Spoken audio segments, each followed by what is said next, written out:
pasivní příjem.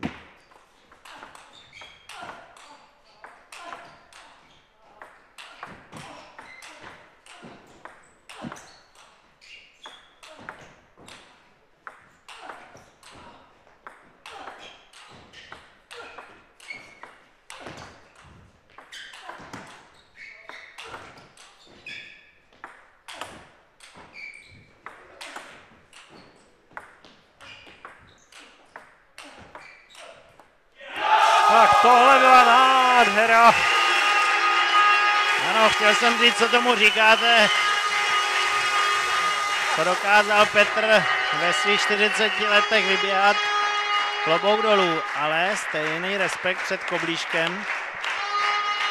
Musím dát pokyn režisérovi, aby tenhle ten balónek zaznamenal a někam schoval. Protože tohle byl jeden z nejkrásnějších balónů extraligy, který jsme letos natáčeli. Zcela určitě.